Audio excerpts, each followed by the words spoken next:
International business. International business refers to all the processes that are carried out between the different countries that exist in the world. That is so to say, to all the processes that are carried out on the different products that exist around the world and how the laws of those countries affect their purchase, sale, and or distribution. Not to mention those that must comply with the rules that are established in order to be able to do business. So to get more into this topic, we're going to talk about globalization first of all, because this is very important to know what is globalization and what is exactly globalization. Well, globalization refers to the increasing integration of economies around the world, specifically through trade and financial flows. In some cases, this term may refer more to the movement of people. This is so to say the labor that companies had, and the transfer of knowledge. This is so to say the technology that companies had. All this related to the international borders because they got to go through there in order to do business. And well, how does this affect the management of international corporations? In the actual era, so in the era of globalization, multinational companies compete in different countries with different social costs, which ultimately affect business competitiveness.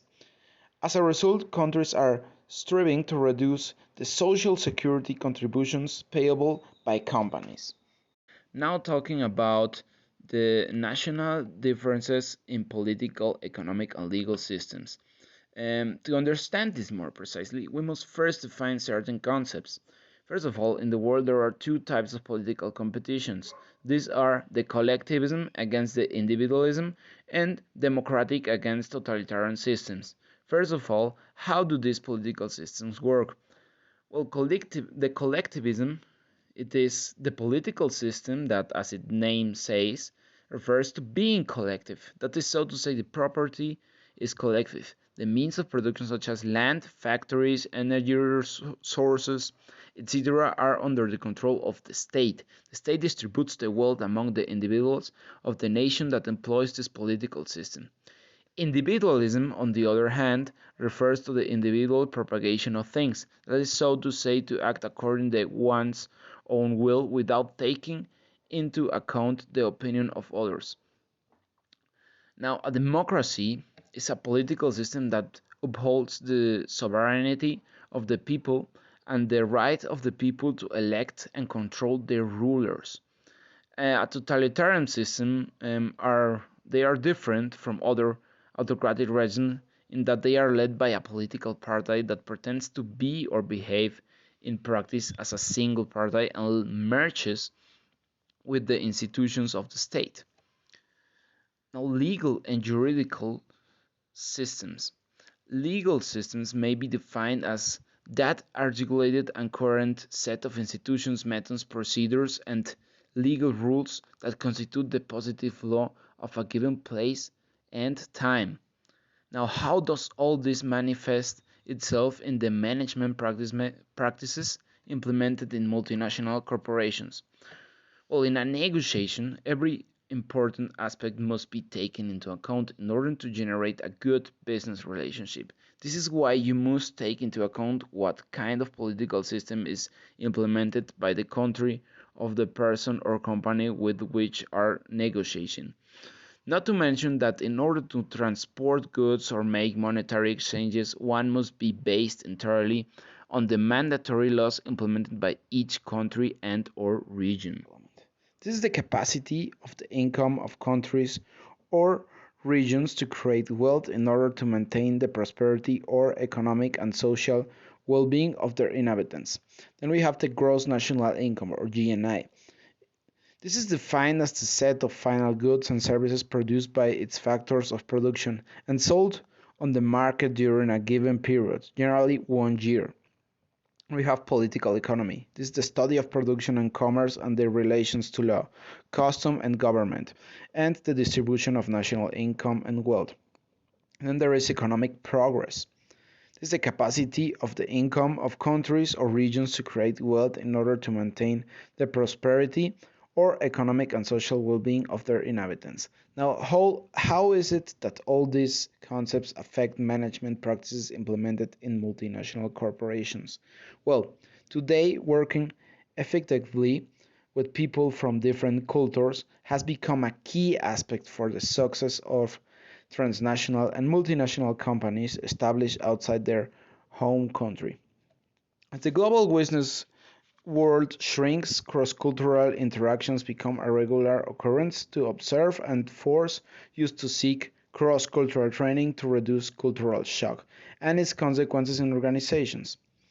The results of economic globalization have affected both the companies that practice in it and the personal globalization forces the world economy to become more independent and integrated, but cultural differences still exist and impact the way of doing business.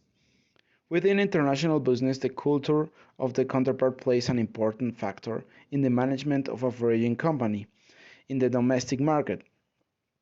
Culture is multidimensional and it is determined by religion, political and economic philosophy, level of education, language, social structure, and value systems shared by members of a group, organization, or society. What is a culture? A culture has many meanings. It can refer to the intellectual level of a person, but it can also refer to a specific ethnic group which has a certain affection towards society. There are in fact two types of precise definitions of culture. The first one is a set of non-specified knowledge and ideas acquired through the development of intellectual faculties through reading, study, and work. The second one is a set of knowledge, ideas, traditions, and customs that characterize a people, a social class, an era, etc. Now, in a society, as well as in a culture, there are rules and/or norms that conform it. These norms tell us what it is considered right or wrong in this culture.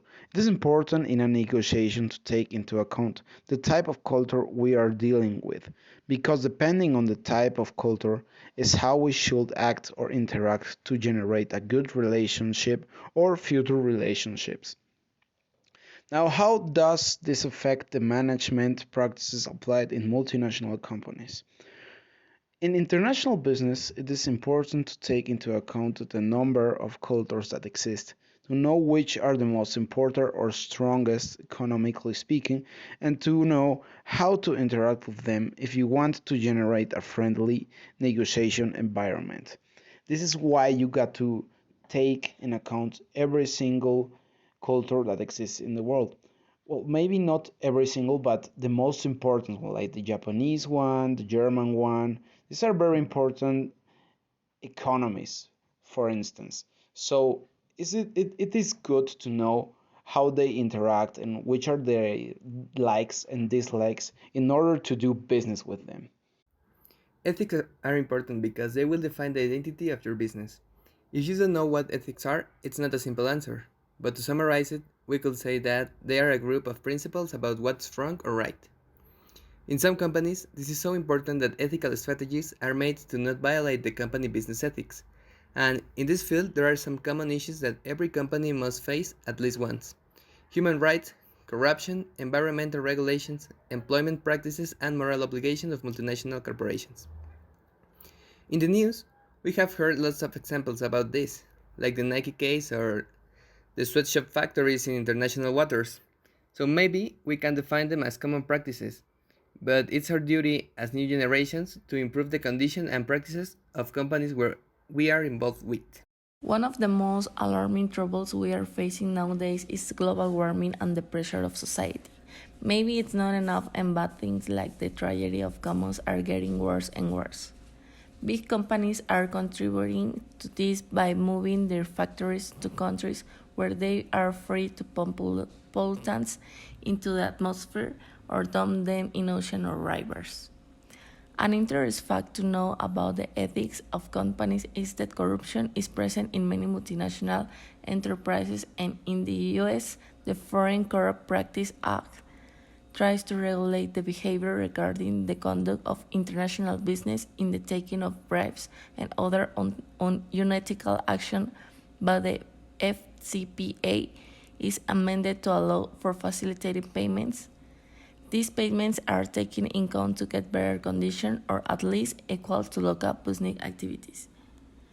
It's easy to say that corruption in every case is easy to classify, but what a manager must do when bribes maybe could bring benefits to a community? Now, isn't that easy, right?